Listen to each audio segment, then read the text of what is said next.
Allez, ça y est, la vidéo est lancée. Bonjour à tous et bienvenue pour cette nouvelle vidéo. Vous l'attendiez, je vais vous faire une petite présentation rapide donc de mon nouveau bébé. C'est le Cooler Cub 750 de chez Cooler Kings e-bikes. Donc pour vous dire en gros, on est sur un fat bike qui est vraiment deux places. On fera un petit comparatif avec notre Scrambler V. Donc on est sur un fat bike 2 places qui a des airs de moto. Donc là vous voyez, il est quand même assez customisé. Vous n'êtes pas sur cette barre là, je vous montrerai en incrustation du coup à quoi ressemble le vélo de base. Il n'a pas de cintre BMX, mais plutôt il a un cintre légèrement beach cruiser qui revient légèrement ici. Je suis pas forcément fan parce que du coup ça vous oblige à vous pencher vers l'avant, et sachant que moi en tant que dans mon travail, j'ai besoin de faire très attention à ma posture. Je ne peux pas me permettre d'être comme ça et avec la tête comme ça pour regarder la route devant.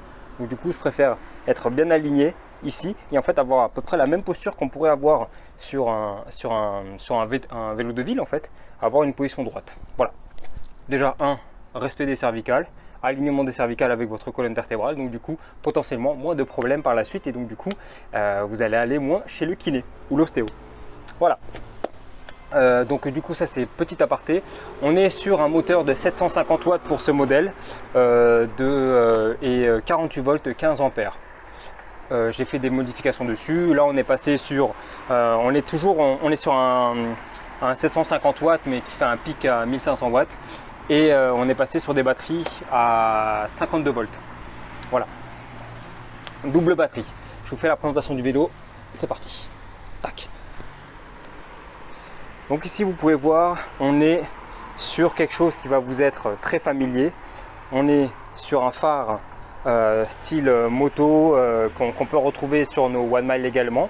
Nous sommes sur une fourche avant inversée suspendue qui n'est pas réglable, en tout cas j'ai pas trouvé, avec justement monté sur des pneus en 4x25 Kenda Craze qui sont extrêmement silencieux et super bien. Donc du coup vous pouvez voir quand même, on est sur du semi-slick avec un léger arrondi ici pour bien épouser la forme et les pistes lorsque vous allez vous pencher, contrairement par exemple à ce qu'on peut trouver sur celui-là, c'est un Michelin par exemple, il est plus aplati là-dessus. Cette forme là est plus arrondie, épaisse et plus arrondie. Cette forme là est beaucoup plus compacte. Mais bon, j'ai choisi de le mettre sur le pneu arrière, comme ça moi je sais que j'ai peu de chances de crever, même si j'ai déjà crevé une fois avec. Mais bon, c'était avec un clou qui a transpercé carrément le truc, et c'est super rare de tomber là-dessus, quoi. N'importe quelle moto aurait crevé également. J'ai rajouté là-dessus un pare-boue de moto que j'ai fixé, voilà. Je l'ai customisé pour pouvoir le fixer dessus, parce qu'en fait on a des pare-boues qui ne protègent pas tellement. Là, sans ça, j'avais toute la boue, l'eau qui remontait vraiment sur le siège. Donc pour un peu qu'on ait un passager arrière, c'est pas super. C'est pas super. On a des cale-pieds qui sont mieux que sur notre Scrambler S. Ils sont super pratiques. On a une vraie selle de moto. Moi j'ai des mains assez larges quand même, et vous regardez un petit peu les dimensions. C'est une vraie selle de moto. Pour le coup, j'ai trouvé la même sur des Bobber Café Racer. On est sur un réservoir qui a été customisé. À la base vous n'avez pas ça, mais on est sur un vrai réservoir de moto qui en plus a été vidé, etc., pour pouvoir accueillir une seconde batterie. Donc ça c'est mon système que j'ai mis dessus. Hop, vous pouvez mettre une seconde batterie là-dessus. C'est super pratique. Et avec une batterie en dessous. Ils vendent même un sac pour pouvoir couvrir, qui est super pratique, et je pense que je vais me l'offrir bientôt. Quelque chose dont je voulais vous montrer, c'était cette suspension qui est juste extraordinaire. Donc du coup, il faut la régler un petit peu. Donc vous pouvez la régler ici pour avoir plus ou moins de pression. Elle prend tout son sens lorsque vous avez un passager ou si vous dépassez les 100 kg. Là, vraiment, les suspensions jouent vraiment leur rôle. C'est un vrai bonheur de rouler avec, et franchement, c'est le plus confortable que des fat bikes que j'ai. Ce dont je voulais vous montrer, regardez, j'allume. Ici, j'ai tout de suite la lumière du phare arrière qui s'allume pour me signifier qu'il y a bien de la tension qui est passée. Et regardez ça, on est sur un système de switch ici.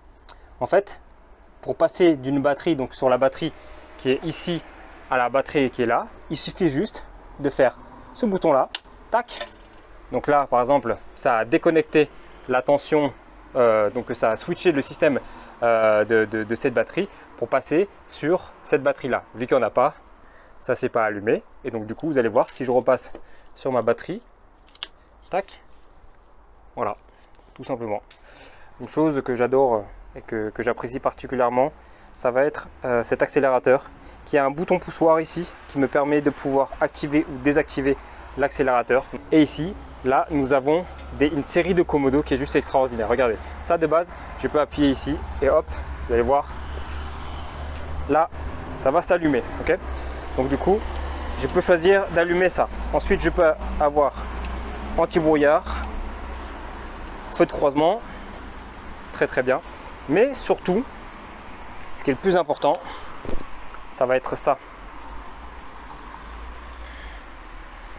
Voilà. Des feux de direction. Donc vraiment, c'est un vélo fat bike qui s'inspire vraiment de la moto. Et pour le coup, quand je dis qu'il s'inspire, c'est qu'il il a des éléments qui viennent directement de la moto. Et donc du coup, c'est vrai que ça peut porter un petit peu à confusion. Surtout, vous regardez un petit peu la taille de l'engin. C'est quelque chose d'assez extraordinaire. Allez, seconde partie de la vidéo. Maintenant, on va s'amuser à comparer justement ces deux magnifiques modèles. Donc mon V modifié qu'on appelle du coup le V2 et le Cooler King, le Cooler Cub 750S. En termes de spec, donc 750 watts moteur Bafang, 850 watts moteur, il faudrait que je regarde exactement quel moteur c'est, 52 volts en double batterie, 52 volts en double batterie. Donc je vous rappelle que ici c'est la pose de la seconde batterie. Pour le moment j'en ai pas besoin. Alors sur la vidéo le rouge ressort vraiment flashy, mais en réalité il est plus rouge bordeaux, rouge sang. Alors, on va regarder, je les ai mis tous les deux sur la ligne. Hop, comme ça on va pouvoir regarder en termes de longueur ce que ça donne. Donc j'essaye de me mettre ici. Et comme vous pouvez voir, le Cub, hop, alors là je suis, voilà, là je suis bien aligné. Comme vous pouvez le voir, donc le le Cub dépasse. Donc il lui met... allez, en termes de roue, il doit bien lui mettre une dizaine de centimètres.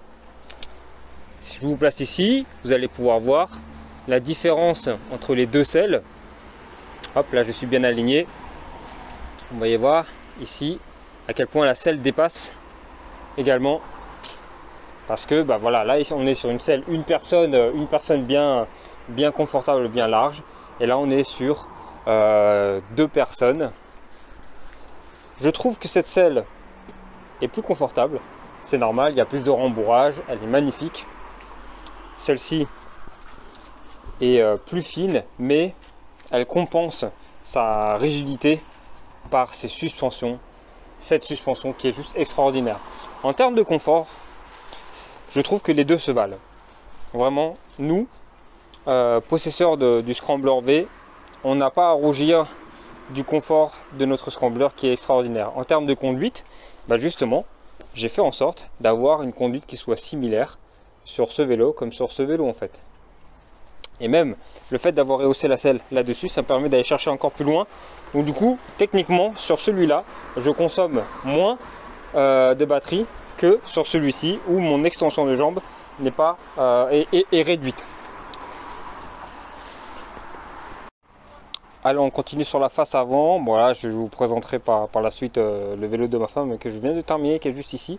On peut voir que nous sommes sur des phares qui sont à peu près similaires. Alors, concrètement, le phare de notre One Mile, il est juste extraordinaire. C'est le meilleur, je trouve. C'est le mieux pour être visible la nuit. on a un mode de phare qui est quand même sympa. Et j'aime bien le système de la grille qui permet de protéger. Bon après, voilà, hein, pour nettoyer, c'est plus galère.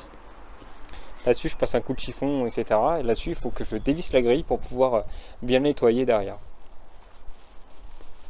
En termes de look, on est quand même sur quelque chose de plus agressif. D'ailleurs, je voulais vous parler en termes de conduite. Si vous regardez, je vais vous montrer les fourches. Si vous regardez les fourches, ici, vous voyez que celle-ci est légèrement plus penchée. Celle-là, elle est plus redressée. Ce qui fait que du coup, en termes de stabilité, on est quand même mieux sur cette fourche-là. Pareil, sur notre Scrambler S, c'est une fourche qui est plus à la verticale. Et donc, du coup, elle est quand même plus maniable que sur le V. Je le ressens vraiment sur le V quand je passe d'un vélo à l'autre. Je le ressens énormément. D'ailleurs, ça fait une semaine que j'ai pas roulé avec, ça m'a trop manqué. Et là, je repars avec ce soir parce que il m'a trop manqué là-dessus. Alors du coup, quoi penser de ce Cooler Cub? Ben, écoutez, il m'a coûté environ 2600, un petit peu plus. Donc c'est quasiment presque le prix donc, de mes One Mile que j'ai payé au prix fort. Hein. N'oubliez pas, chers amis, que vous avez, pour la plupart, vous avez profité d'offres spéciales, pas moi. Est-ce que ça vaut le coup? Oui, absolument. Franchement, absolument. Je suis tellement satisfait du rendu global. Le cadre est extraordinaire. Le 2 places, il est extraordinaire. Mais regardez en plus juste la gueule du vélo, c'est-à-dire que quand on est deux dessus, il est tellement large et tellement long qu'il est super confortable à conduire. Les pneus en Kenda Craze, c'est un game changer. En fait, en vrai, si vous voulez pas passer en changement pneu de moto, n'hésitez pas à passer sur du Kenda Craze, ça coûte environ entre 60 et 70 balles les pneus, mais en tout cas ça vaut absolument le coup. Ça vous changera des Kenda Crusade, surtout si c'est pour rouler sur de l'asphalte. Donc ça vaut vraiment le coup.